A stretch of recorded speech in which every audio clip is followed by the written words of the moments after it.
السلام علیکم لسنرس، کیا حال ہے آپ سب کے؟ امید کرتی ہوں خیریت سے ہوں گے اور حالم کی نئی ایپیسوڈ کا ویٹ کر رہے ہوں گے۔ حالم کا جو لاسٹ چیپٹر تھا، چیپٹر نمبر 6، وہ ختم ہوا تھا جہاں پہ تالیہ کو خواب آتا ہے کہ جو تاشا شہزادی ہے وہ اس کے باپا اور اس کے گاؤں والوں کو سب کو قید کر کے لے گئی ہے، اور فاتح کو کہتی ہے کہ اب میں اس کو چھوڑوں گی نہیں۔ تو فاتح اس کو ڈیفینڈ کرتا ہے کہ ہو سکتا ہے تاشا کی غلطی نہ ہو، لیکن جو تالیہ ہوتی ہے وہ اس سے انتقام لینے کا سوچتی ہے، اور ادھر ہمارا چیپٹر اینڈ ہو جاتا ہے۔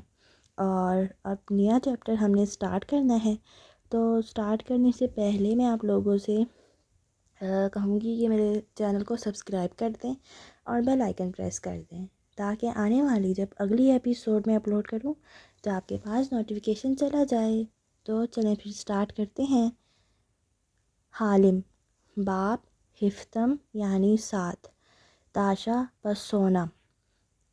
اس نے خواب میں دیکھا وہ ایک چھوٹا سا کمرہ ہے، نیم تاریک، آتش دان میں لکڑیاں جل رہی ہیں۔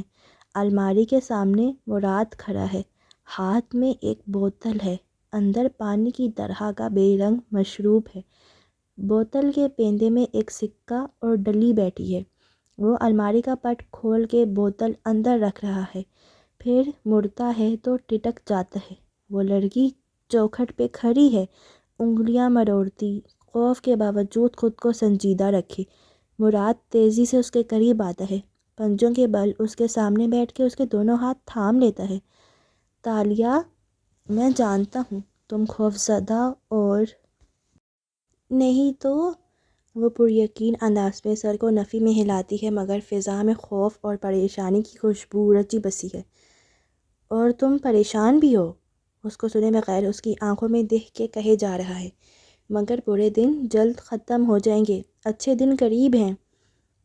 یہ شور کیسا ہے باپا؟ الور سونگھائی میں سر شام ہی کیسے لوگ گھس آئے ہیں؟ مراد گہری سانس لیتا ہے۔ یہ بندھارا اور شہزادی کے سپاہی ہیں، یہ پورے گاؤں سے شکار بازوں کو گرفتار کر کے محل کے قید خانوں میں ڈال رہے ہیں۔ اسے اپنے اندر غصہ ابلتا محسوس ہوا۔ شہزادی اتنی ظالم کیوں ہے باپا؟ وہ کب تک الور سونگھائی کے لوگوں پہ ظلم کرتی رہے گی؟ ایک دم وہ اپنے اندر خوف محسوس کرتی ہے، اور یہ خوف اس کو چونکا دیتا ہے۔ وہ مراد کے ہاتھوں کو مضبوطی سے تھامتی ہے۔ باپا، کیا وہ آپ کو بھی گرفتار کر لیں گے؟ پھر ہراساں سی وہ نفی میں سر ہلاتی ہے۔ میں آپ کو گرفتار ہونے نہیں دوں گی۔ باہر گھر کا بیرونی دروازہ دھڑ دھڑاتا ہے۔ مراد اس کا ہاتھ چھوڑتے ہوئے کھڑا ہوتا ہے۔ تالیہ، وہ آ گئے ہیں، میری بات غور سے سنو بیٹی۔ وہ دھیرے دھیرے سمجھا رہا ہے، مگر دروازے پہ شور بڑھتا ہے۔ سپاہی آواز لگا رہے ہیں کہ وہ محل سے آئے ہیں، مراد حاضر ہو۔ وہ مسلسل خوف اور پریشانی سے نفی میں سر ہلائے جا رہی ہے۔ تالیہ، قوم کا رہبر قوم کا باپ ہوتا ہے، اس کو قربانی دینی پڑتی ہے۔ یہ میری قربانی کا وقت ہے، وہ مجھے لینے آئے ہیں، مگر تم سے میں اتنا چاہتا ہوں تالیہ کہ تم میرا ایک حکم مان لو، وہ سنجیدگی سے کہہ رہا ہے۔ تالیہ کی آنکھیں بھیگنے لگتی ہیں، مگر وہ آس پاس میں سر ہلاتی ہے۔ جی باپا، میں کیا کروں؟ مجھے بتاؤ باپا۔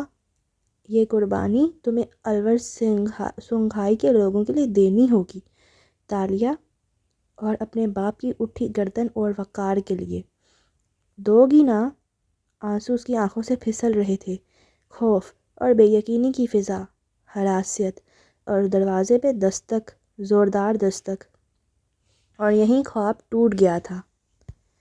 وہ سال تھا 1459 عیسوی، اور سلطنت تھی سرزمین ملاکا کی، جو کئی ریاستوں اور ملکوں سے وسیع و عریض تھی۔ اس میں کہیں وہ گھنا رین فارسٹ واقع تھا، جس کے اندر برستی بارش اب تھم چکی تھی، اور کیچڑ زدہ زمین پہ وہ تینوں چل رہے تھے۔ تالیہ کی پیشانی خفگی سے سکڑی ہوئی تھی۔ تیز چلتے چلتے وہ فاتح کے برابر پہنچ گئی، اور پھر 2 قدم آگے نکل گئی۔ فاتح نے ایک گہری نظر اس کی پشت پہ ڈالی۔ ضروری نہیں ہے شہزادی ویسی ہی ہو جیسی تمہارے خواب میں تمہیں بتائی گئی ہے۔ تم نے اپنی آنکھوں سے اسے ظلم کرتے نہیں دیکھا، صرف اس کے ظلم کے قصے سنے ہیں۔ تالیہ نے چہرہ موڑ کے اسے دیکھا تو آنکھوں میں غصہ تھا۔ اس کے آدمیوں نے گاؤں میں فساد برپا کیا ہوا تھا، وہ میرے باپا کو پکڑ کے لے جانے والے تھے، اور اس وقت باپا نے مجھے ایک حکم دیا، یقیناً چابی کے ذریعے دروازہ پار کرنے کا۔ اس کی آواز اونچے درختوں سے ٹکرا کے پلٹنے لگی۔ شہزادی تاشا کی وجہ سے میرا خاندان ٹوٹا اور گاؤں تباہ ہوا، اور یہ سب 4 دن پہلے ہوا ہے۔ وقت یہاں رک گیا تھا۔ 4 دن پہلے جب ہم دروازہ پار کر کے ادھر آئے تو اسی دن میرے باپا کو قید میں ڈالا گیا ہوگا۔ 4 دن سے ہم اگر ان درختوں میں بھٹک رہے ہیں تو میرے باپا قید خانے میں اذیت کاٹ رہے ہوں گے۔ کیا یہ شہزادی تاشا کے ظالم ہونے کے لیے کافی نہیں ہے؟ سر ٹھیک کہہ رہے ہیں چیتالیہ۔ ایڈم چھری سے زمین کو ٹٹولتا قریب آیا۔ کیا معلوم وہ سپاہی شہزادی کے نہ ہوں؟ تاریخ کی کتابوں کے مطابق بندہارا انتہائی مکار اور سازشی آدمی تھا، مگر اس کی بیٹی تاشا وہ بہت اچھی شہزادی تھی۔ تالیہ لب بینچ کے ایڈم کو دیکھنے لگی جو اس کے کھا جانے والے تاثرات سے بے نیاز بولے جا رہا تھا۔ البتہ فاتح بس غور سے اس کی پیشانی کی سلوٹیں دیکھ رہا تھا۔ 4 دن سے بددل نظر آتی تالیہ کے اندر اب چنگاریاں سی بڑھ چکی تھیں۔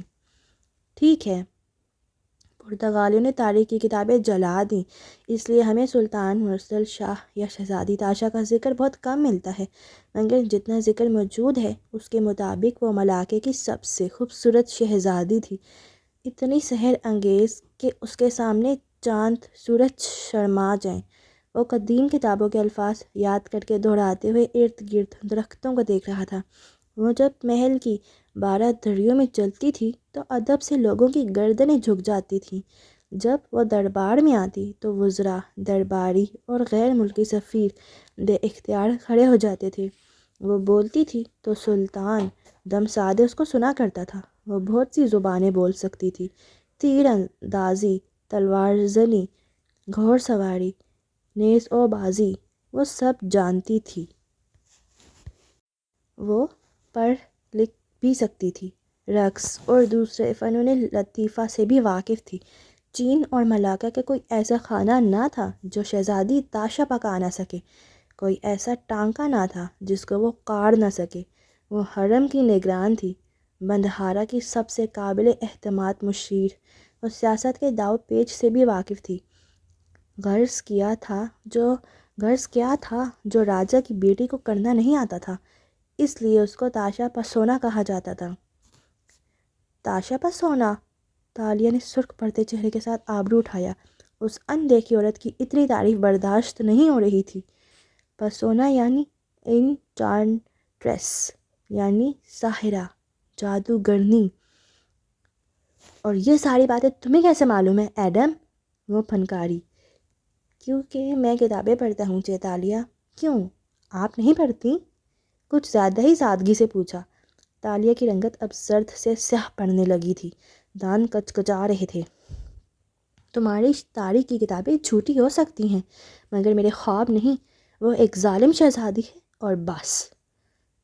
اتنی ساری کتابیں ایک ساتھ جھوٹ نہیں بول سکتی۔ بالآخر فاتح سنجیدگی سے کہتے ہوئے آگے بڑھ گیا تو وہ تڑپ کے اس کی طرف گھومی۔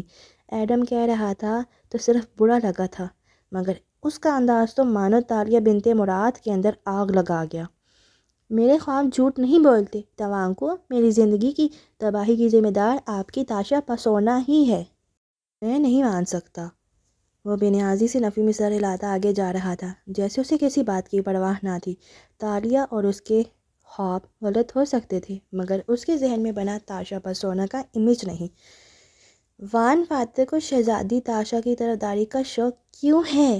ہاں، اسے دور جاتے دیکھ کے وہ بے بسی سے بولی۔ کیونکہ وان فاتح اس کے فین ہیں، وہی فین جو آپ فاتح صاحب کی ہیں۔ فین، زور دے کر بولا۔ اس نے سر جھٹکا۔ فاتح صاحب کو احتیاط سے کسی عورت کے بارے میں بات کرنی چاہیے، آخر وہ شادی شدہ ہیں۔ کیوں، آپ کو جلن ہو رہی ہے کیا؟ وہ بینک کندھے پہ ڈالتا آبرو جھکا کے بولا اور پھر بے نیازی سے آگے بڑھ گیا۔ تالیہ کی برداشت ختم ہو چکی تھی۔ لپک کے ایک پتھر اٹھایا اور ایڈم کی کتابوں سے بھری کھوپڑی کا نشانہ باندھا، مگر پھر ضبط کر گئی۔ میں اور جیلس، لیکن اس کو میں چھوڑوں گی تو نہیں۔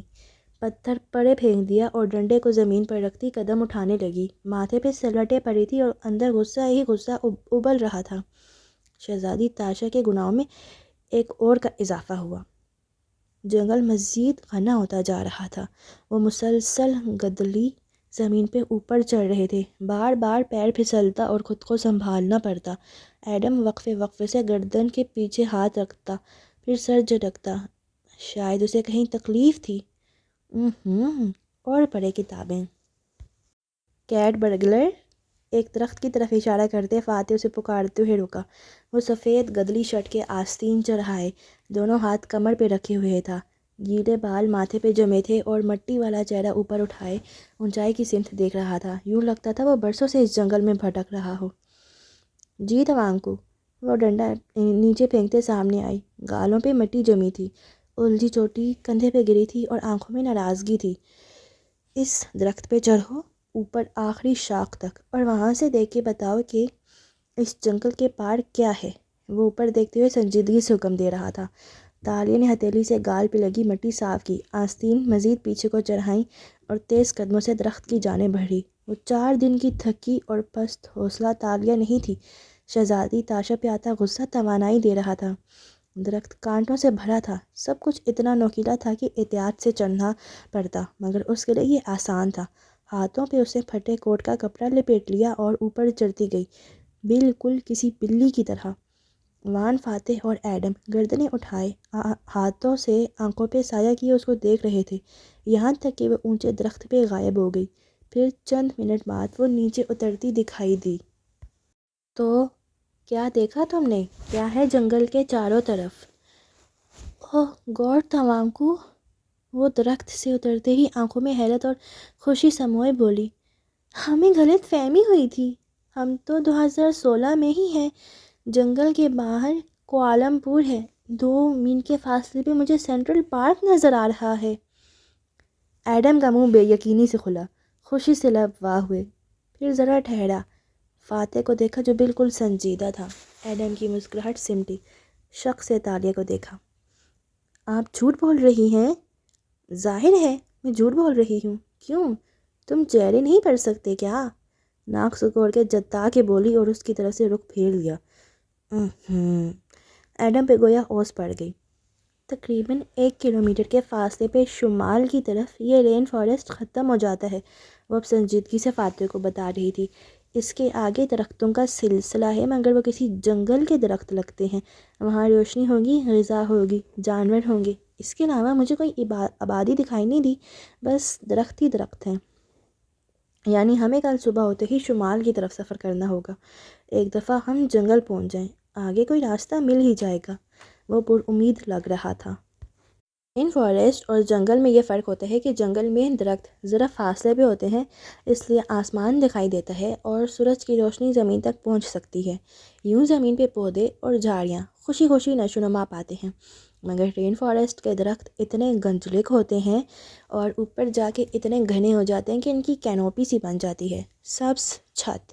یوں سورج کی روشنی زمین تک نہیں پہنچ سکتی، اس لیے زمین پہ پودے اور جھاڑیاں بہت کم اگتی ہیں اور درخت بارش کے پانی کے باعث نشو و نما پاتے ہیں۔ اکثر بڑے بڑے جنگلوں کے درمیان کچھ حصے پہ ایک گھنا سا رین فارسٹ اگاتا ہے۔ یہ بھی کوئی ایسا ہی رین فارسٹ تھا جو یقیناً کسی بڑے جنگل کے درمیان میں تھا۔ مغرب اترنے میں زیادہ وقت نہیں رہ گیا تھا۔ ایڈم خفا نظر آ رہا تھا، مگر اس سے زیادہ تھکا ہوا تھا۔ وہ وہیں ایک پتھر پہ بیٹھ گیا اور پیشانی چھو کے دیکھنے لگا۔ تمہیں کیا ہوا؟ سامنے کھڑے فاتح نے تشویش سے پوچھا۔ توانائی ختم ہو رہی ہے میری، شاید بخار ہو رہا ہے۔ وہ نڈھال لگ رہا تھا۔ کیوں؟ تم نے اپنی کتابوں میں بخار کا علاج جڑی بوٹیوں سے کرنا نہیں سیکھا؟ وہ پلکیں جھپک جھپک کے بولی تو فاتح نے ایک برہم نظر اس پہ ڈالی۔ اس کی طبیعت خراب ہے تالیہ۔ اوہ افسوس ہوا، مگر فکر نہ کرو، ہم شہزادی تاشا کے پاس پہنچ جائیں تو وہ ایڈم کا علاج کر دے گی۔ بہت ہمدرد اور نیک دل شہزادی ہے نا وہ؟ جی ہاں، اور بہت خوبصورت بھی۔ وہ نکات سے چہرہ اٹھا کے بولا، 600 سال پرانی شہزادی کے بارے میں کیسے کہہ سکتے ہو کہ وہ خوبصورت بھی تھی؟ 557 سال، چیتالیہ۔ نکات سے آنکھیں بند کرتے تنے سے ٹیک لگاتے وہ تصحیح کرتے نہیں بھولا تھا۔ وہ کر کے رہ گئی۔ تاشا، تاشا، اسے اس نام سے چڑ ہونے لگی تھی۔ اوپر درختوں کے جھروکوں سے دکھائی دیتا آسمان تیزی سے اندھیر ہونے لگا تھا۔ یہاں سورج ڈھلنے کا پتہ ہی نہیں چلتا تھا، آدھے گھنٹے کے اندر اندر گپ اندھیرا ہو جاتا تھا۔ فاتح اندھیرے کی پرواہ کیے بغیر آگے درختوں کی طرف بڑھ گیا تو وہ ایک تنے کے ساتھ بیٹھی اور تھیلے سے کوکو پل نکال لیا۔ یہ کٹا ہوا تھا۔ وہ انگلی سے گودا پوڑوں پہ نکال کے منہ میں ڈالنے لگی، جیسے جار میں سے مایونیز کھا رہی ہو۔ ایک سرسری نظر ایڈم پہ ڈالی جو نکہت سے آنکھیں بند کیے لیٹا تھا۔ تم تو نہیں کھاؤ گے نا؟ ایڈم نے آنکھیں کھول کے ناراضگی سے اسے دیکھا۔ بہت شکریہ چیتالیہ، میں نہیں کھاؤں گا۔ وہ مسکرائی، شانے اچکائے اور انگلی لبوں میں ڈالی سفید گودا کھائے گئی۔ ایڈم نے بے بسی بھری ناپسندیدگی سے اسے دیکھا۔ آپ شاید ٹارگٹ اورینٹڈ زندگی گزارنے کی عادی ہیں، اگلے مار کے بارے میں سوچتے رہنے کی۔ تبھی جیسے ہی آپ کو معلوم ہوا کہ شہزادی تاشا آپ کی دشمن ہے، آپ کے اندر توانائی سی بھر گئی ہے۔ وہ جو انگلی سے گودا چوس رہی تھی رکی اور آنکھیں گھما کے اسے دیکھا۔ اگر کوئی تمہارے باپا کو گرفتار کر کے قید میں ڈال دے صرف اس لیے کہ وہ اپنے گاؤں کے غریبوں کے لیے لڑ رہے تھے، تو کیا تم بدلہ نہیں لینا چاہو گے؟ اور آپ بدلہ کیسے لیں گی شہزادی تاشا سے؟ پہلے اپنے باپا کو اس کی قید سے چپکے سے نکال لاؤں گی اور پھر… وہ کچھ سوچ کے مسکرائی، نچلا لب دانتوں سے دبا لیا۔ شہزادیوں کے پاس بہت زیور ہوتا ہے، سونے، چاندی، ہیرے، زمرد، یاقوت۔ اس کے جیسے منہ میں پانی آ رہا تھا۔ شہزادی تاشا سے اس سے اچھا بدلہ کیا ہوگا کہ اس کا سارا زیور اسے چھین کے اس کو خلاص کر دیا جائے۔ یا اللہ، چیتالیہ! ایڈم نے بے اختیار پیشانی چھوئی۔ آپ نے کہا تھا آپ چوری چھوڑ دیں گی، مگر ابھی بھی آپ شہزادی کے ہیرے جواہرات کا لالچ رکھے ہوئے ہیں۔ لالچ میرے ڈی این اے میں شامل ہے۔ اور گودے سے بھری انگلی لبوں میں رکھ لی۔ ایڈم صدمے سے اسے دیکھے گیا۔ کیا آپ واقعی تاشا کے محل میں چوری کا منصوبہ بنائے ہوئے ہیں؟ تالیہ کے پلانز ہیں، تالیہ کی مرضی۔ اس نے شانے اچکائے، آنکھوں میں مسکراہٹ تھی۔ خواب میں دیکھا شہزادی کا زیوروں سے بھرا ہاتھ یاد آیا۔ اگر وہ یہ زیور چرا کے واپس اپنے زمانے میں لے جائے تو اس کی قیمت… اسے مزہ آنے لگا۔ وہ فیس روم میں پہنچ چکی تھی۔ وان فاتح کہاں رہ گئے؟ ایک دم ایڈم نے پریشانی سے ادھر ادھر دیکھا۔ وہ تمہارے لیے آگ کا بندوبست کرنے گئے ہیں، مگر میں کتنی دفعہ بتا چکا ہوں کہ سارے فارسٹ کی لکڑی گیلی ہے، نم لکڑی سے آگ نہیں جلے گی۔ ان کو کیا معلوم، وہ کتابیں تھوڑی پڑھتے ہیں۔ ایڈم نے اس دفعہ جواب تک نہیں دیا، بس آنکھیں موند لیں۔ فاتح واپس آیا تو ایک ہاتھ میں لکڑیاں اٹھائے ہوئے تھا۔ گیلے بال ماتھے پہ بکھرے تھے اور تنفس پھولا ہوا تھا۔ نیچے بیٹھ کے اس نے لکڑیاں سامنے رکھ دیں، پھر چند پتلی سوکھی ٹہنیوں کو گھونسلے کی صورت رکھا اور ایک بڑی گیلی لکڑی اٹھائی، گویا درخت کے تنے کی چھال ہو لمبائی میں اکھاڑ لایا تھا۔ سر، یہ گیلی ہیں، ان سے آگ کیسے جلے گی؟ فاتح نے جواب نہیں دیا۔ خنجر سے لمبی لکڑی کے سرے کو کاٹا اور اسے مٹر کے چھلکے کی طرح کاٹ کے 2 حصوں میں کھولتا گیا۔ اندر ایک پتلی لمبی لکڑی پڑی تھی۔ یہ ڈیوڈا ہے، مردہ خشک لکڑی، اس سے ہم آگ جلائیں گے۔ بغیر جتاتے کہتے ہوئے اس نے مردہ لکڑی سوکھی ٹہنیوں کے ساتھ رکھی۔ ایڈم کی رنگت خفت سے گلابی ہوئی۔ فوراً تالیہ کو دیکھا جو اسے ہی دیکھ رہی تھی۔ کیوں؟ تم نیشنل جیوگرافک نہیں دیکھتے کیا؟ آنکھیں جھپکا کے سادگی سے پوچھا۔ اس کا جسم پہلے درد سے ٹوٹ رہا تھا، اوپر سے چیتالیہ کی باتیں۔ اس سرخ پڑتے کانوں کے ساتھ رخ ہی موڑ گیا۔ جنگل کے اس حصے میں اب خاموشی چھا گئی تھی۔ واحد آواز پرندوں کی تھی یا اس خنجر کی جسے فاتح ایک گیلی موٹی لکڑی پہ رگڑ رہا تھا۔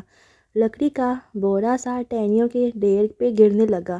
یہی صفوف آگ کو بھڑکانے کے کام آتا تھا۔ جس طرح وہ زمین پہ بیٹھا گردن جھکائے لکڑی چھیل رہا تھا، اس کو دیکھ کے تالیہ کے دل میں افسوس جاگنے لگا۔ آپ نے کبھی سوچا نہیں ہوگا تاوانکو کہ آپ 600 سال پیچھے چلے جائیں گے۔ 557 سال! ایڈم رخ پھیرے بغیر خفگی سے بڑبڑایا۔ میں حال کے بارے میں سوچتا ہوں تالیہ۔ کبھی آپ مجھے تاشا کہتے تھے۔ وہ مزید اداس ہوئی۔ تب مجھے تم پہ بھروسہ نہیں تھا، اور اب ہے۔ وہ سر جھکائے چاقو لکڑی پہ رگڑے جا رہا تھا، بار بار گیلے بال انگلیوں سے پیچھے کرتا، لیکن وہ پھر سے ماتھے پہ آن گرتے۔ آپ کا چیئرمین کا الیکشن سر پہ تھا۔ 4 دن سے آپ غائب ہیں۔ سارا ملک آپ کو ڈھونڈ رہا ہوگا اور اشر اب چیئرمین بن جائے گا۔ اندھیرے کے ساتھ اس پہ پھر سے قنوطیت طاری ہونے لگی۔ جب ہم واپس جائیں گے تو میں راستہ نکال لوں گا۔ وان فاتح کے پاس ہمیشہ پلان ہوتا ہے۔ 1 منٹ۔ ایڈم نے رخ موڑا۔ چہرے پہ حیرت تھی جو اندھیرے کے باوجود عیاں تھی۔ وقت کا اصول ہے کہ اگر ہم اس میں سفر کریں تو ہماری واپسی تک وہ رک جاتا ہے، یعنی ہم اس کے آگے بڑھنے سے پہلے واپس آ سکتے ہیں۔ ہو سکتا ہے ہمارے پیچھے سن باؤ کے گھر میں وقت وہیں ٹھہر گیا ہو، ہم کئی دن بعد بھی واپس جائیں تو وقت وہیں سے شروع ہو۔ اس کی کوئی گارنٹی نہیں ہے ایڈم۔ ہمیں ابھی یہ بھی یقین نہیں ہے کہ ہم کس دور میں واپس آئے ہیں۔ مجھے یقین ہے یہ وہی دور ہے تاوانکو، وہ تیزی سے بولی۔ 4 دن پہلے جب ہم جنگل میں آئے، اس سے چند لمحے قبل ہی 11 سالہ تالی نے دروازہ پار کیا تھا۔ وقت ٹھہر گیا تھا۔ مگر آپ 11 سالہ لڑکی کے طور پہ نہیں لوٹیں۔ ایڈم بول کے پچھتایا۔ وہ تندہی سے اس کی طرف گھومی۔ چابی سے وقت آگے اور پیچھے ہوتا ہے ایڈم۔ ایک پلا پلایا انسان چھوٹا کیسے ہو سکتا ہے؟ سائنس نہیں پڑھی کیا تم نے؟ یا اللہ، ایسی ہی ایک بات کہہ رہا تھا۔ وہ چڑ گیا۔ مستقبل کے بارے میں پریشان ہونا چھوڑو، حال کی فکر کرو۔ وہ اب ٹہنیوں کو جوڑ رہا تھا۔ پھر اس نے چاقو اور ایک لوہے کا آلہ، لاک پک، جو تالیہ کے بیگ میں تھا، نکالا اور ان کو اوپر تلے رکھ کے رگڑا۔ 1 دفعہ، 2 دفعہ، چنگاریاں نکلتی مگر آگ نہ جلتی۔ تالیہ آگے کو جھکی اور پھونکے مارنے لگی۔ فاتح بار بار دونوں دھاتوں کو رگڑتا۔ یکا یک شعلہ سا جلا اور لکڑیوں نے آگ پکڑ لی۔ تالیہ ابھی تک پھونکے ماری جا رہی تھی۔ فاتح نے مسکرا کے اسے دیکھا۔ مجھے خوشی ہے کہ تم فیز 3 میں آ چکی ہو۔ آگ نے سارے کو روشن کر دیا تھا۔ میں فیز 3 سے آگے نکل چکی ہوں۔ معلوم نہیں آپ لوگ میرا ساتھ دے بھی سکیں گی یا نہیں، وہ کہتے ہوئے اٹھ کھڑی ہوئی اور ڈنڈا اٹھا لیا۔ فاتح نے اسے نہیں روکا۔ وہ آگے چلتی جا رہی تھی، شاید یوں ہی جنگل میں ٹہل لیں۔ آپ کہاں جا رہی ہیں چیتالیہ؟ ایڈم فکر مندی سے پکار اٹھا۔ اس وقت جنگل خطرناک ہوتا ہے۔ یہ جنگل نہیں، رین فارسٹ ہے۔ کیوں؟ ڈکشنری نہیں پڑھتے کیا؟ وہ بے نیازی سے آگے بڑھ گئی۔ ایڈم نے مٹھیاں بھینچ لیں۔ جب ہم واپس جائیں گے تو پہلا کام چیتالیہ کو پولیس کے حوالے کرنے کا کریں گے۔ وہ جو ایڈم کے تھیلے سے پتے نکال کے ان کا معائنہ کر رہا تھا، دھیرے سے ہنس پڑا۔ وہ چوڑی چھوڑ چکی ہے ایڈم۔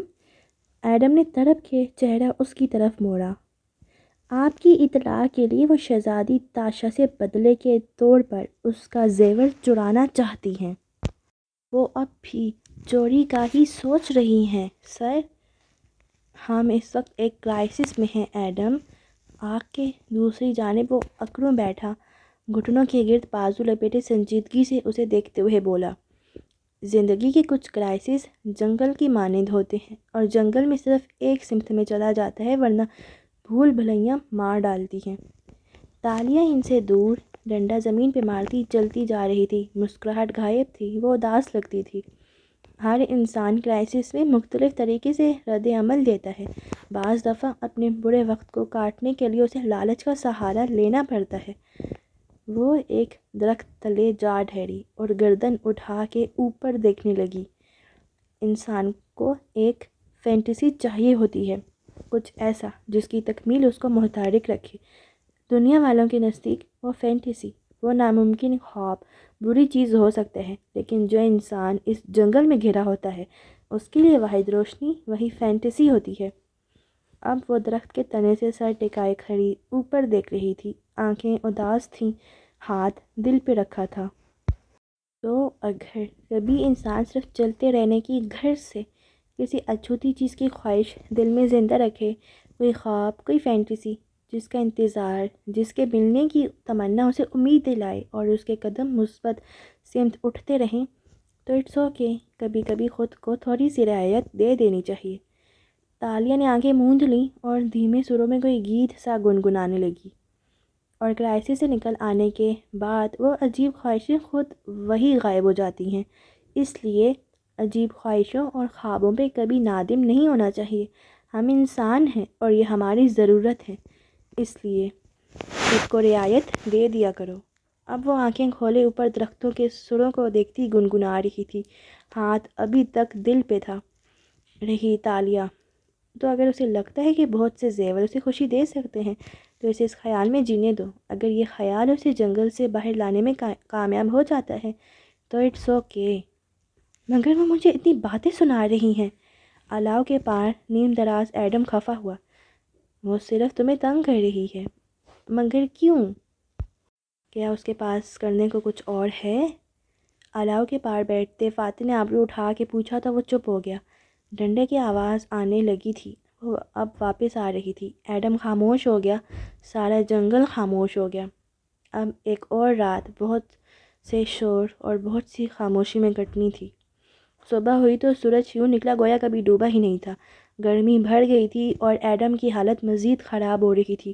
وہ کبھی پیٹ پہ ہاتھ رکھتا، کبھی گردن پہ، مگر چلتے رہنا بھی مجبوری تھی۔ وہ تینوں آگے پیچھے گدلی زمین پہ چلتے جا رہے تھے۔ ایڈم بار بار پیچھے رہ جاتا تو فاتح کو رکنا پڑتا۔ کیا تم کوئی دوا، کوئی بوٹی جانتے ہو جو تمہاری تکلیف رفع کر سکے؟ فاتح اس کے لیے فکر مند تھا۔ میں خود نہیں جانتا سر، مجھے کیا ہو رہا ہے۔ نہیں جانتے تو جلدی چلو پھر، ہمیں دن کی روشنی میں اس رین فارسٹ سے نکلنا ہے۔ وہ ڈپٹ کے کہتی آگے بڑھ گئی تو ایڈم نے جہاں دکھ سے اسے دیکھا وہیں فاتح کا دماغ کھول اٹھا۔ وہ بیمار ہے تالیہ، آواز میں غصہ اور گرج تھی۔ وہ رکی اور گردن موڑ کے بے نیازی سے ان دونوں کو دیکھا۔ ایڈم بیمار نہیں ہے، اب چلیں، اور سر جھٹک کے آگے بڑھ گئی۔ فاتح ضبط کر گیا، پھر ہمت کر کے ایڈم کے کندھے کو تھپکا۔ ہمت کرو۔ ایڈم نے اس بات میں سر ہلایا اور قدم اٹھانے لگا۔ تقریباً 2.5 گھنٹے گزرے تھے جب چلتے چلتے ایک دم ڈھیر ساری روشنی نظر آئی۔ سب سے آگے چلتی تالیہ ٹھہر گئی، آنکھیں پھٹی کی پھٹی رہ گئیں۔ پھر وہ تیزی سے اس طرف دوڑی۔ درخت ختم ہو گئے تھے، باہر گھاس تھی، سب چھت کی حدود بھی ختم ہو گئی، جیسے کوئی طلسم سا ٹوٹا تھا، قید ختم ہوئی تھی۔ اس نے بھی یقینی سے سر اٹھایا۔ اوپر کھلا آسمان تھا، صاف سنہری آسمان جہاں سورج چمک رہا تھا۔ وہ دونوں بازو پھیلائے بے یقینی سے ایڑیوں پہ گھومی، گول گول۔ یہاں سے جنگل شروع ہو رہا تھا۔ جنگل کی زمین گھاس اور جھاڑیوں سے ڈھکی تھی۔ فاصلے فاصلے پہ موٹے تنے کے درخت اگے تھے۔ یہ مختلف قسم کے درخت تھے۔ درمیان میں اتنا فاصلہ تھا کہ آسمان نظر آتا۔ زمین اور درخت یہاں بھی گیلے گیلے سے تھے، مگر مٹی گھاس کے باعث پھسلن زدہ نہیں تھی۔ کہیں جنگلی پھول اگے تھے، دور بہتے پانی کی آواز، جانوروں کی مختلف بولیاں، زندگی سے بھرپور وہ جنگل تھا، ایک خوبصورت جنگل۔ وہ خوشی سے مڑی تو وہ دونوں بھی درختوں کے جھنڈ سے باہر نکلتے دکھائی دیے۔ فاتح بیگ کندھے پہ ڈالے آگے تھا اور نڈھال سا ایڈم پیچھے۔ بیگ وہ تینوں باری باری اٹھاتے تھے۔ ابھی ایڈم کی باری تھی اور تالیہ نے ایڈم کو بیگ پکڑا بھی دیا تھا، مگر فاتح نے وہ اسے لے لیا تھا۔ چلیں، ہم نے اس طرف جانا ہے، میں نے اوپر سے دیکھا تھا، اس طرف آگے جنگل کم گھنا ہو جائے گا۔ وہ اشارہ کرتے ہوئے بولی تو فاتح کو اسے ٹوکنا پڑا۔ تالیہ، ہمیں ٹھہرنا ہوگا، ایڈم مزید نہیں چل سکتا۔ کیوں؟ وہ ایڈم کی طرف گھومی اور کمر پہ ہاتھ رکھے سر سے پیر تک اسے دیکھا۔ کیونکہ اگر اس کی جگہ تم بیمار ہوتی تو بھی میں یہی کرتا۔ غلط کرتے، وہ کوئی بیمار نہیں ہے، اب چلیں۔ وہ رخائی سے کہتی آگے بڑھ گئی۔ میں چل سکتا ہوں سر، اٹس اوکے، وہ اداسی سے کہتے ہوئے قدم اٹھانے لگا۔ اس کے انداز سے لگتا تھا اسے رونا آ رہا ہو مگر ضبط کر رہا ہو۔ ان تینوں میں سب سے چھوٹا تھا وہ، کم عمر اور سادہ۔ اسے اپنی ماں یاد آ رہی تھی، جب وہ بیمار ہوتا تو وہ کس طرح۔ سر جھٹک کے اس نے یادوں کو ذہن سے جھٹکا اور بہت سے آنسو پی کر چلنے لگا۔ اسے تالیہ سے کسی قسم کی رعایت کی امید نہ تھی۔ ان کے راستے میں بہت سے درخت آئے تھے مگر ان میں سے کوئی بھی پھلدار نہ تھا، انجان چیزیں اگی تھیں۔ کافی آگے ایک جگہ چشمہ بہہ رہا تھا، صاف ٹھنڈے پانی کا، قریب ہی درخت اگے تھے۔ فاتح نے ایڈم کو ادھر بیٹھنے کا اشارہ کیا اور خود چشمے کی طرف آیا، جھک کے پانی سے ہاتھوں کے کٹورے بھرے اور اسے منہ پہ ڈالا۔ تالیہ، ہم یہاں ٹھہر رہے ہیں، میں آگ جلاتا ہوں تاکہ ایڈم کو حرارت ملے، اسے ٹھنڈ لگ رہی ہے، تم اس کے لیے کوئی دوا ڈھونڈو۔ کیوں؟ وہ بیمار تھوڑی ہے، وہ نروٹھے پن سے کہتی اٹھی، اپنا خنجر نکالا اور ایک طرف چل دی۔ فاتح نے برہمی سے مڑ کے اسے دیکھا، وہ دور جا رہی تھی۔ وہ سر جھٹک کے اپنے اوپر پانی ڈالنے لگا۔ جنگل میں شدید خارش اور الرجی سے بچنے کے لیے بار بار خود کو پانی سے دھونا بہت ضروری تھا، مگر یہ پانی بھی تالیہ پہ آیا غصہ کم نہیں کر پا رہا تھا۔ ایڈم بن محمد نقاہت سے آنکھیں موندے ایک درخت سے لگا بیٹھا تھا۔ فاصلے پہ فاتح ایک دوسرے درخت کے تنے سے ٹیک لگائے چند جنگلی پھول اپنے ہاتھ پہ رگڑ رہا تھا، کبھی کسی کو سونگھتا، کبھی کسی کو پھینک دیتا۔ فکر مندی سے بار بار ایڈم کو دیکھا جس کی گردن اب ڈھلکی ہوئی تھی، دونوں کے درمیان الاؤ جل رہا تھا۔ کیک بارش کی بوندیں ٹپ ٹپ برسنے لگیں۔ اس نے بوریوں کا تھیلا پرے ڈال دیا اور خود بے بسی سے ٹیک لگا لی۔ بارش نے چند لمحوں میں ہی الاؤ بجھا ڈالا۔ تبھی قریب آتے قدموں کی آواز سنائی دی۔ اس نے گردن نہیں موڑی، جانتا تھا کہ وہ تالیہ ہی ہے، بس سامنے دیکھتا رہا۔ پیچھے سے کہیں تالیہ کے آنے کی آواز آ رہی تھی، وہ کچھ گھسیٹ کے لا رہی تھی۔ کھنڈیوں سے نظر آ رہا تھا کہ تالیہ ہرن کے ایک بچے کو گھسیٹ کے لا رہی تھی۔ وہ زندہ تھا، شاید تڑپ رہا تھا، گردن میں خنجر گھپا ہوا تھا، خون بہے جا رہا تھا، مگر وہ اسے قابو کیے ہوئے تھی۔ بدقت کھینچتی وہ اسے فاتح کے سامنے لائی اور اس کی گردن پہ اپنا کیچڑ آلود پیر رکھ کے بیٹھی اور چاقو اس کی گردن سے نکالا۔ خون بل بل بہنے لگا۔ فاتح خاموش نظروں سے اسے دیکھے گیا۔ اس کے منہ پہ مٹی لگی تھی اور الجھے سنہرے بال گرد آلود تھے، چہرے پہ زخم کے نشان بھی تھے اور چپتی ہوئی نظریں فاتح پہ جمی تھیں۔ ہرن اس کی گرفت میں کسمسا رہا تھا، پھڑ پڑا رہا تھا، مگر تالیہ نے اپنا پاؤں اس کی گردن پہ جما رکھا تھا۔ آپ نے مجھ سے پوچھا تھا، یاد ہے؟ وہ نظریں اس پہ جمائے کیچڑ پہ رکھا چاقو اٹھاتے ہوئے مصنوعی سا گڑائی۔ کہتا تاشا، تمہارے ٹیلنٹ کیا ہیں؟ تمہاری کامیابی زندگی میں کامیابیاں کیا ہیں؟ تمہیں کیا آتا ہے؟ وہ ایک ایک لفظ چبا چبا کے ادا کر رہی تھی۔ چاقو اب ہرن کی گردن سے لگا رکھا تھا۔ مجھے یہ آتا ہے، اور ساتھ ہی چاقو تیزی سے اس کی گردن میں گھونپ دیا۔ معصوم جانور چلایا، تڑپا، خون کے تازہ چھینٹے فاتح کے چہرے اور شرٹ پہ آ گرے۔ اس نے آنکھیں بند کر لیں اور سر جھٹکا، بولا کچھ نہیں۔ ہرن تڑپ رہا تھا، خون بہہ رہا تھا، اس کے کپڑے، زمین سرخ خون سے رنگین ہوتی جا رہی تھی، اور وہ زیر لب کچھ پڑھتے ہوئے مہارت سے ننھے غزال کی گردن کو ذبح کر رہی تھی۔ دھیرے دھیرے اس کی مزاحمت دم توڑتی گئی اور وہ بے جان ہو گیا۔ اس طرف بہت سے ہرن ہیں مگر ایک وقت میں ایک ہی کافی ہے ہم پہ۔ کیوں تمام کو کیسا لگا میرا نشانہ؟ وہ جتاتے ہوئے پوچھ رہی تھی۔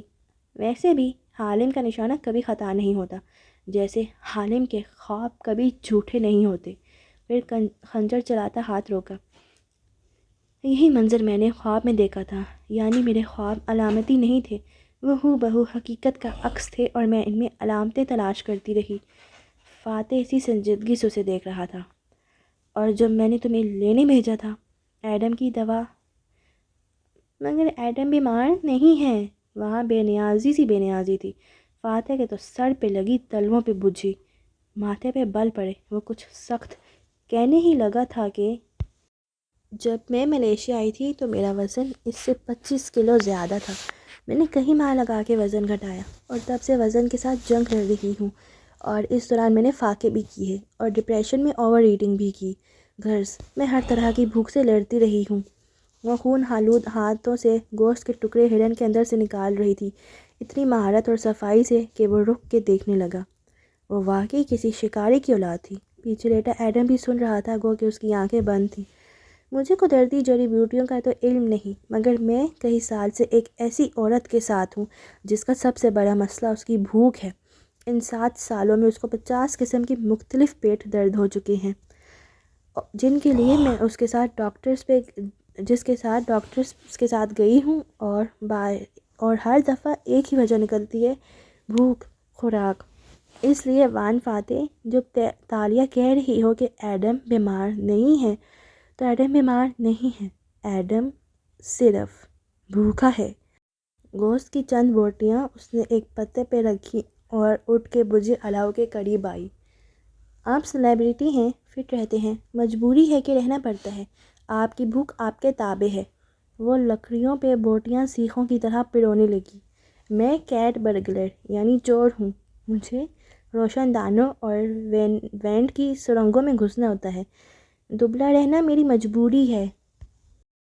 ایڈم کی بھوک اس کے تابع نہیں ہے، وہ نارمل انسانوں کی طرح کھاتا پیتا ہے، اور وہ 4 دن سے غیر فطری غذا کھا رہا ہے۔ ایڈم بیمار نہیں ہے توانکو، ایڈم صرف بھوکا ہے، اور جب وہ یہ بھنا ہوا گوشت کھائے گا تو اس کی توانائی واپس آ جائے گی۔ لیکن یہ بات پتہ نہیں کیوں ایڈم کو خود سمجھ نہیں آئی۔ ایڈم، وہ معصومیت سے اس کی طرف گھومی۔ تم نے کبھی متوازن غذا کے اوپر لکھی کوئی کتاب نہیں پڑھی؟ فاتح کے لبوں پہ مسکراہٹ رنگ گئی، اس کی ساری کلفت دور ہو گئی تھی۔ ایڈم اپنی جگہ گنگ ہو گیا۔ پہلے تو اسے تالیہ کے اس خیال رکھنے کے عمل پہ یقین ہی نہ آیا، پھر جب محسوس ہوا کہ وہ اس کو دیکھ رہی ہے تو خفگی سے رخ موڑ گیا۔ دونوں ہاتھ ابھی تک پیٹ پہ تھے، درد بہت شدید تھی۔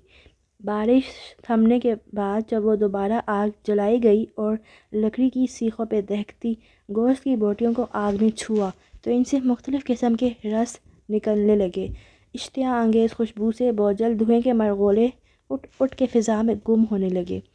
باربیکیو کی زبردست مہک نے تینوں کی طبیعت پہ بہت اچھا اثر ڈالا تھا۔ اتنے دن بعد، اتنی بھوک کاٹنے اور اذیتیں اٹھانے کے بعد، بھنے گوشت کی وہ مہک ایک دم ماحول خوشگوار ہو گیا تھا، اور پھر مہک سے بوجھل دھواں اوپر فضا میں گم ہونے لگا۔ مگر کیا وہ واقعی گم ہو رہا تھا، یا وہ مختلف سمتوں میں پھیلتا جا رہا تھا؟ جنگل سے لڑائی نہیں لڑی جاتی، کیونکہ جنگل زندہ ہوتا ہے، اور جنگل میں انسان کا پتہ اس کی آواز اور چاپ سے پہلے اس کی خوشبو دے دیتی ہے۔ یہ خوشبو ان کی جنگل میں پہلی سنگین گھلتی تھی۔ دوپہر اب ٹھنڈی ہو چکی تھی۔ جنگل کے ان خوبصورت درختوں کے بیچ وہ تینوں الاؤ کے گرد بیٹھے تھے۔ ایڈم اپنے پتے پہ رکھا بھنے گوشت کے ٹکڑا شوق سے کھا رہا تھا، البتہ وہ خاموش تھا۔ فاتح کھاتے ہوئے کبھی اس کو دیکھتا اور کبھی تالیہ کو، تالیہ جو خاموش ہی نہیں ہو رہی تھی۔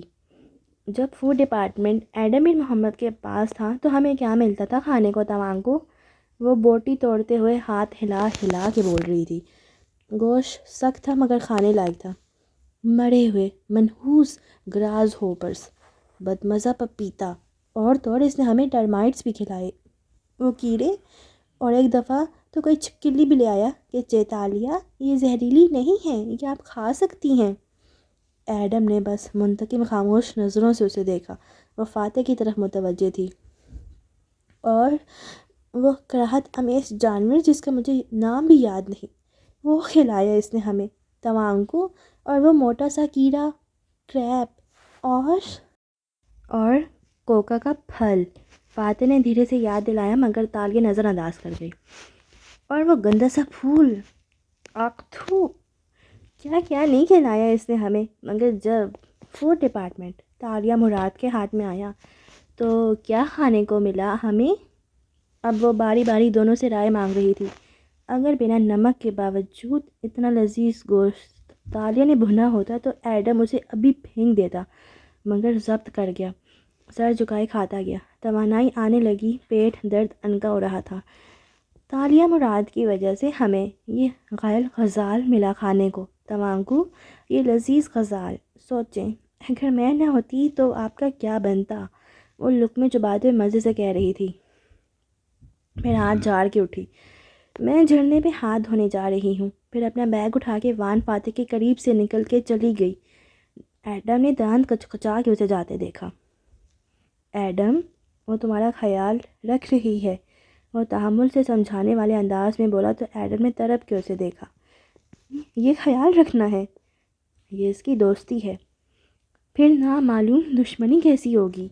فاتح نے کوکو کے چھلکے سے کٹورے سے بڑا پانی پیا اور پھر درخت کے تنے سے ٹیک لگا لی۔ اس کا ذہن عام انسانوں سے کہیں زیادہ تیزی سے کام کرتا ہے، اس لیے مجھے یقین ہے اس کی دشمنی بہت خطرناک ہوگی۔ شہزادی تاشا کو خبردار رہنا چاہیے۔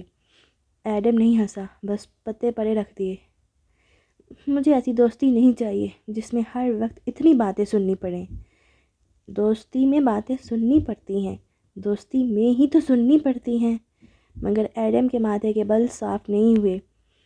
صرف اس لیے کہ آپ کا دوست آپ کا خیال رکھ رہا ہے، آپ اس کی ہر بری بات برداشت کرتے جاؤ۔ اگر کوئی دوست آپ کے لیے ٹاکسک نہیں بن رہا تو اس کو برداشت کرنا چاہیے۔ وہ دونوں کھلے جنگل کی گھاس پہ بیٹھے تھے، فاصلے فاصلے پہ درخت اگے تھے۔ بارش کے بعد اب ہر سو ٹھنڈی چھایا پھیلی تھی۔ کیا فرق پڑتا ہے کہ دوستی کیا ہے؟ میں فلسفوں میں نہیں الجھتا، زیادہ فکر اس بات کی کرتا ہوں کہ دوستی بچائی کیسی جاتی ہے۔ دونوں کے درمیان جلتا الاؤ اب ٹھنڈا پڑ رہا تھا، سرخ انگارے سلگتے دکھائی دے رہے تھے۔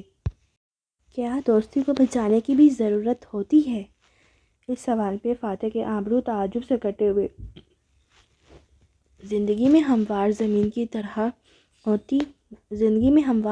طرح ہوتی کون سی چیز ہے ایڈم؟ رشتے، کیریئر، شوق، ہر چیز یا تو اوپر جاتی ہے یا نیچے۔ اگر دوستی پہ محنت نہ کی جائے تو اس کا گراف نیچے چلا جاتا ہے۔ اور کیسے محنت کی جاتی ہے دوستی پہ؟ دیکھو، کوئی آپ کو اسے زبردستی نبھانے پہ مجبور نہیں کر سکتا۔ وہ بولتے ہوئے ٹھوڑی کو ناخن سے رگڑ رہا تھا، نظریں دور اس سمت لگی تھی جہاں تالیہ گئی تھی۔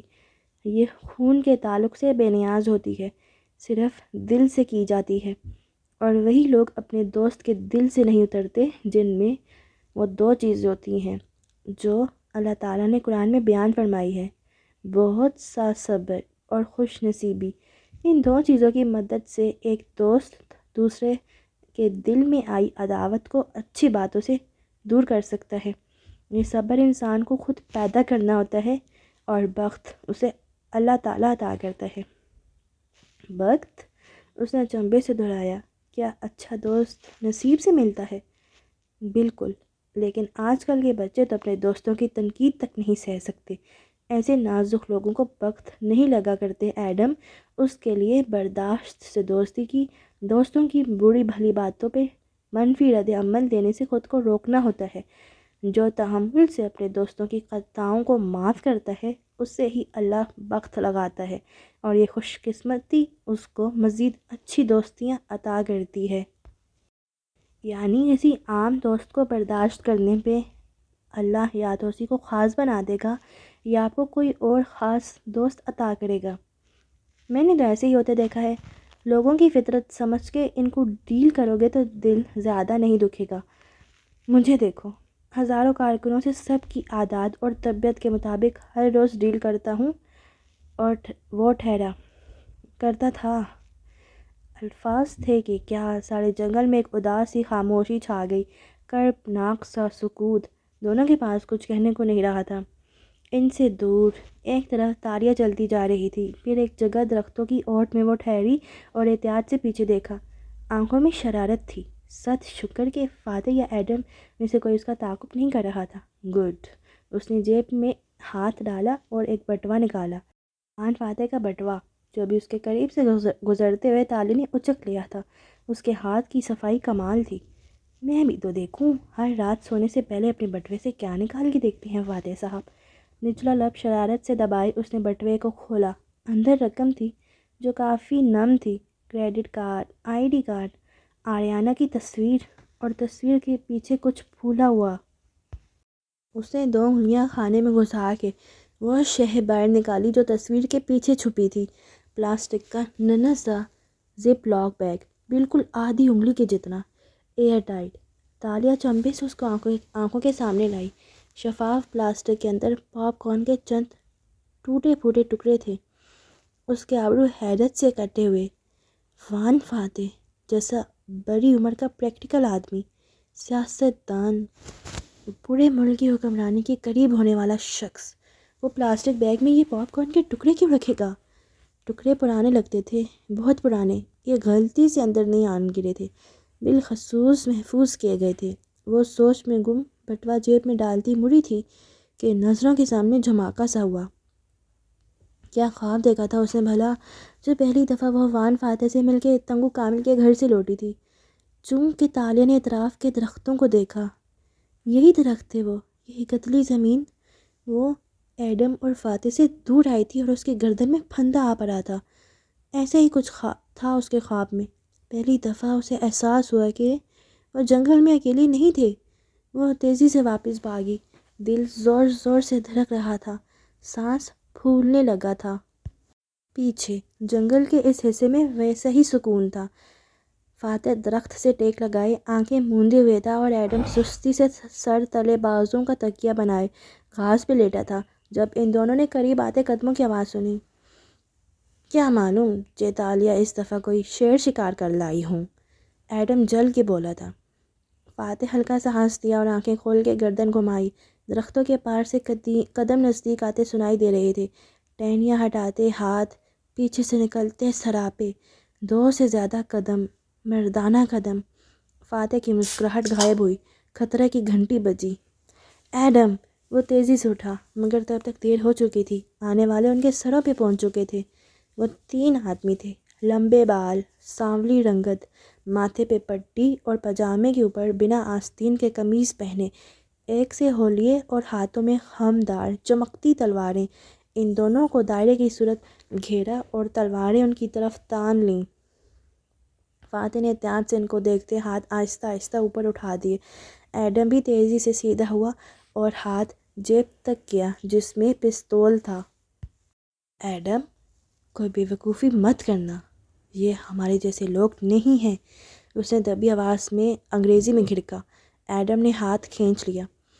تبھی ان تینوں میں سے ایک گڑا کے کچھ بولا۔ ایڈم جو دھیرے سے ہاتھ اٹھائے سیدھا ہو رہا تھا، ٹکر ٹکر ان کے چہرے دیکھنے لگا۔ وہ آدمی پھر سے کچھ گڑایا اور ان پہ تانی تلوار آگے کی، اور وان فاتح کو احساس ہوا کہ اسے ایڈم سے انگریزی میں بات کرنے کی ضرورت نہیں تھی، کیونکہ اگر وہ ملے بھی بولتا تو وہ تب بھی اس کی بولی نہ سمجھ سکتے۔ بھلے ملک وہی تھا، زبان وہی تھی، قوم وہی تھی، مگر 600 سال پہلے کی ملے زبان مختلف تھی، لہجہ، الفاظ، سب کچھ جدا تھا۔ وہ تینوں قدیم ملے میں بار بار ایک ہی سوال پوچھ رہے تھے، اور ایڈم اور فاتح ایک دوسرے کو دیکھ رہے تھے۔ ایک لفظ بھی سمجھ میں نہ آتا تھا۔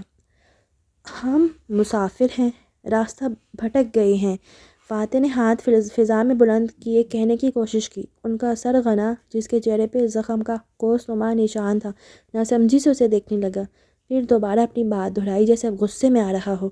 درختوں کے جھنڈ سے تالیہ دوڑتی چلی آ رہی تھی۔ ان سے کچھ دور وہ ٹھہر گئی، پتوں سے لدی ٹہنی ہٹائی اور سامنے نظر آتا منظر دیکھا، جہاں 3 افراد ان دونوں کو نرگے ملیے تلواریں تانے کھڑے تھے۔ تالیہ کا سانس رک گیا۔ یا اللہ، اب وہ کیا کرے؟ اس نے بے اختیار منہ پہ ہاتھ رکھ لیا۔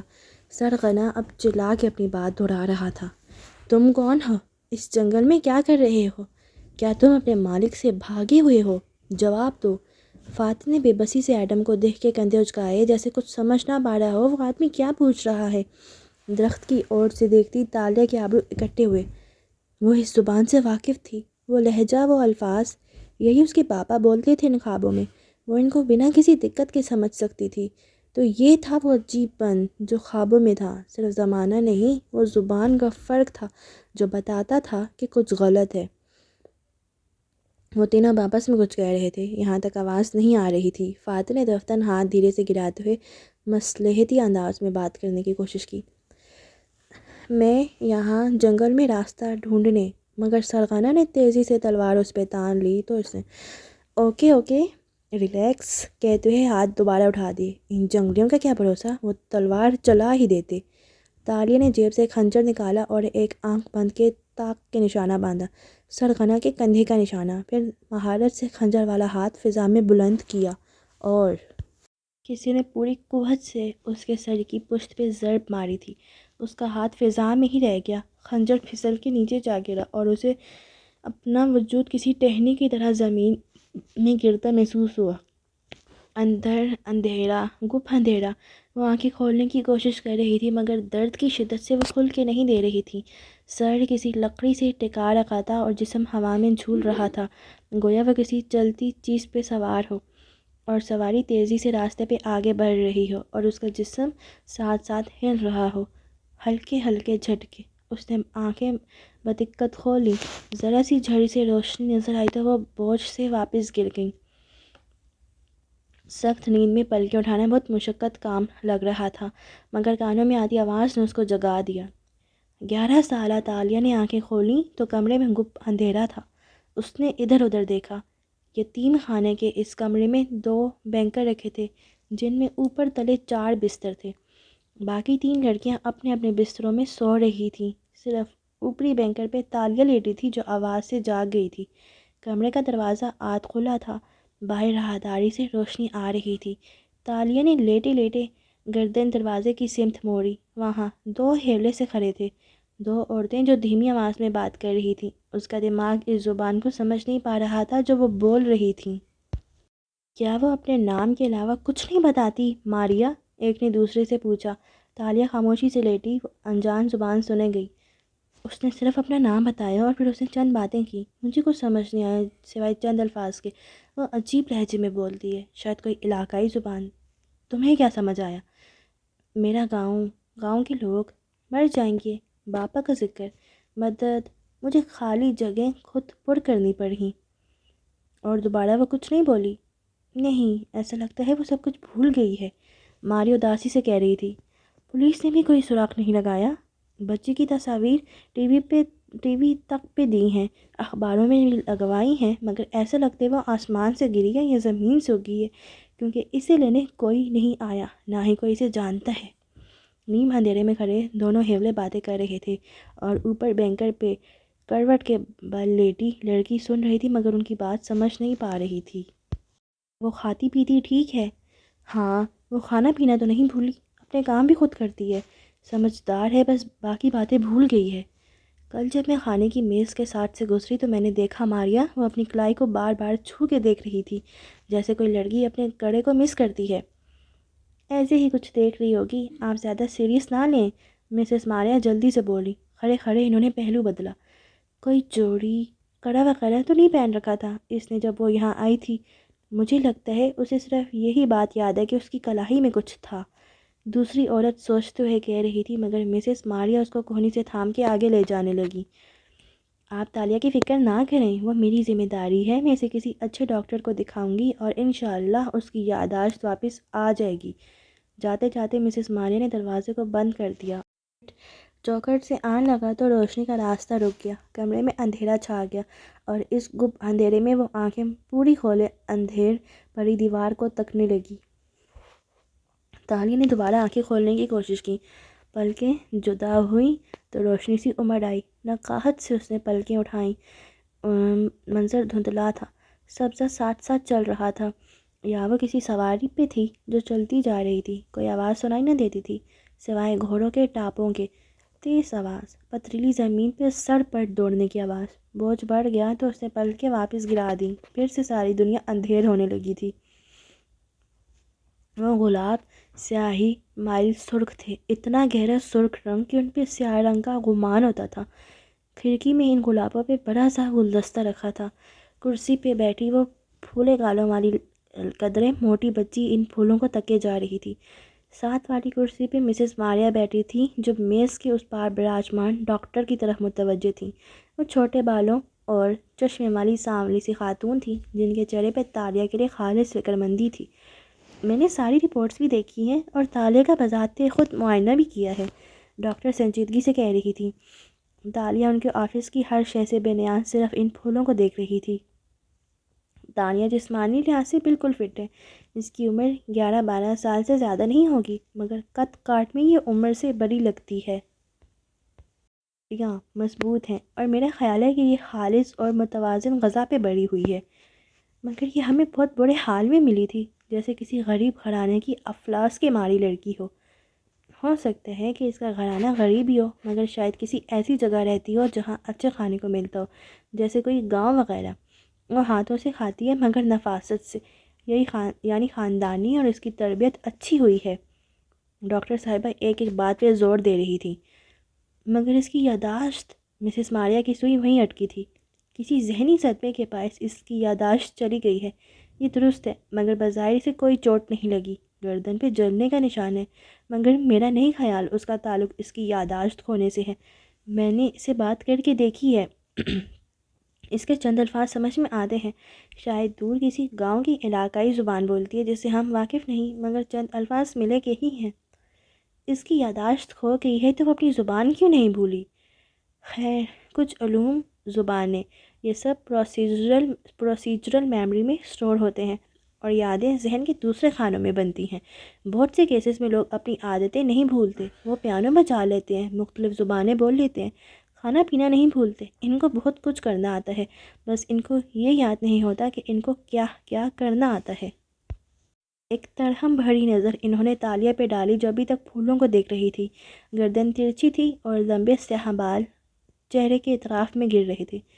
یعنی اس کو بہت کچھ کرنا آتا ہے، اور موقع ملنے پر وہ خود دیکھ لے گی کہ وہ کیا کیا کر سکتی ہے، مگر ابھی سے وہ یاد نہیں۔ بالکل، اور کیا اس کی یادداشتیں بھی واپس آئیں گی؟ میں اس بارے میں کچھ کہہ نہیں سکتی، کوئی جسمانی چوٹ تو اسے لگی نہیں ہے، اس لیے ہو سکتا ہے کہ اسے جلد سب کچھ یاد آ جائے۔ مسز ماریا نے ایک فکر مند نظر اس پہ ڈالی جو اب بھی کھڑکی کو دیکھ رہی تھی۔ مسز ماریا کی نظریں اس کے ہاتھوں پہ جھکیں، وہ ایک انگلی کلائی کے گرد دائرے کی صورت پھیر رہی تھی، گویا کھوئی ہوئی شے یاد آتی ہو۔ مسز ماریا کا دل بری طرح دھڑکا، کتنا اچھا ہوا اسے وہ بریسلٹ بھولا رہے جو انہوں نے اتنا مہنگا بیچا تھا، اگر اسے وہ یاد آ گیا اور اس نے ہنگامہ کھڑا کر دیا اور دوسری ٹیچرز کو معلوم ہو گیا تو وہ کیا کریں گی؟ وہ جھڑجھڑی سی لے کر ڈاکٹر کی طرف متوجہ ہوئیں۔ تالیہ نے پلکیں دقت سے جھپکائیں، اس کا جسم ابھی تک ہلکا ہلکا ہل رہا تھا، سواری چل رہی تھی، منظر ذرا دھندلا تھا مگر چند لمحوں بعد دھند چھٹتی گئی۔ اس نے دیکھا کہ لکڑی کی سلاخوں سے بنا چکور سا پنجرا ہے جس میں وہ بیٹھی تھی، اور نکہت سے سر لکڑی کی سلاخوں سے ٹکا رکھا تھا۔ وہ پنجرا کسی سواری پہ رکھا تھا، گھوڑا گاڑی پہ شاید، اور گھوڑے اس کو دوڑاتے جا رہے تھے۔ پتھریلی پکی سڑک، اور سڑک کنارے دور دور تک اگے سبز کھیت، شام کا نیلگوں وقت، ٹھنڈی ہوا، اور وہ پنجرا۔ درد، سر کے پچھلے حصے میں درد کی لہر پھر سے اٹھنے لگی تو اس نے نکہت سے آنکھیں موند لیں۔ یتیم خانے کا عقبی لان سرسبز گھاس سے ڈھکا تھا، ایک طرف جھولے لگے تھے جن کے آگے پیچھے بہت سے بچے پھیر رہے تھے، کچھ ٹولیوں کی صورت گھاس پہ بیٹھے تھے۔ ایسے میں ایک تنہا بینچ پہ وہ بیٹھی تھی، پہلے کی نسبت ذرا موٹی بچی جس کے گال خشک خوراکی کی وجہ سے مزید پھول گئے تھے۔ وہ سر جھکائے گھٹنوں پہ کاپی رکھے صفحے پہ قلم چلا رہی تھی۔ مسز ماریا نے دور سے اسے بیٹھے دیکھا تو گہری سانس بھری اور قریب آئیں، اس کے ساتھ بینچ پہ جگہ سنبھالی تو تالیہ نے آنکھیں اٹھا کے دیکھا اور مسکرائی، پھر دوبارہ سر جھکا کے قلم چلانے لگی۔ لمبے سیاہ بال کندھوں پہ گر رہے تھے۔ کل مسز حلمی نے بتایا کہ تم نیند میں ڈر گئی تھی، کوئی برا خواب دیکھا تھا تم نے؟ تالیہ نے قلم صفحے پہ رگڑتے سر ہلایا۔ مجھے یاد نہیں کیا دیکھا تھا، مگر کچھ برا ہی۔ کندھے ذرا سے اچکائے، ان چند ہفتوں میں وہ ٹوٹی پھوٹی زبان سیکھ گئی تھی اور اب بات سمجھ اور سمجھا لیتی تھی۔ مثلاً کیا؟ مسز ماریا محبت اور اپنائیت سے پوچھتے ہوئے اس کے بال نرمی سے پیچھے ہٹانے لگی۔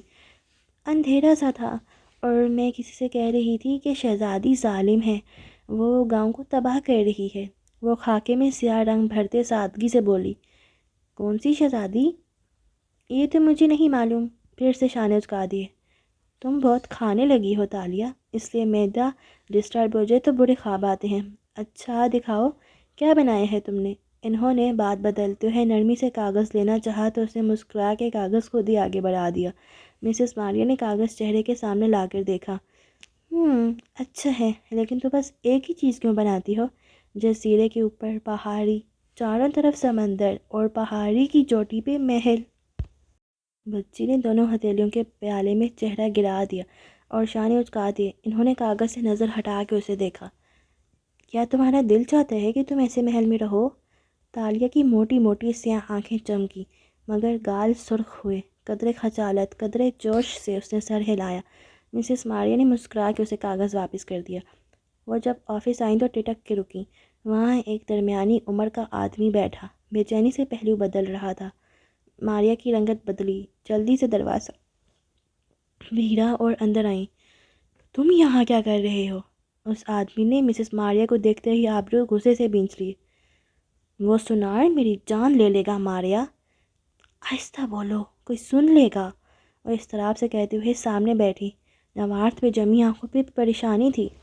ماریا، وہ بریسلٹ اور وہ سکہ، وہ تم سے خرید کے جس سنار کو میں نے بیچا وہ کب سے اپنے پیسے واپس مانگ رہا ہے۔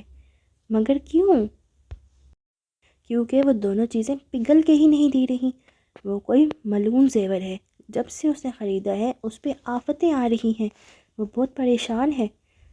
اس میں میرا قصور نہیں ہے، میں پیسے خرچ کر چکی ہوں۔ انہوں نے فوراً ہاتھ جھلائے۔ نوارت نے غصے سے دانت کچکچائے۔ ماریا، اگر وہ مجھے اسی طرح تنگ کرتا رہا تو میرے پاس تم سے پیسے لے کر اسے واپس دینے کے سوا کوئی چارہ نہیں ہوگا۔ اس کو کہو وہ اسے آگے بیچ دے، وہ تیزی سے کہہ رہی تھی۔ آدمی نے برہمی سے اسے دیکھا۔ وہ ملعون چیز ہے ماریا، اسے ڈر ہے کہ وہ اس کا پیچھا نہیں چھوڑے گی۔ میں اب کچھ نہیں کر سکتی، مجھے نہیں پتا۔ وہ خود کو سنبھال چکی تھی اور اب الٹا اس پہ غصہ ہو رہی تھی۔ وہ لڑکی جس کے ہاتھ میں یہ تھا، تم اس سے احتیاط کرنا۔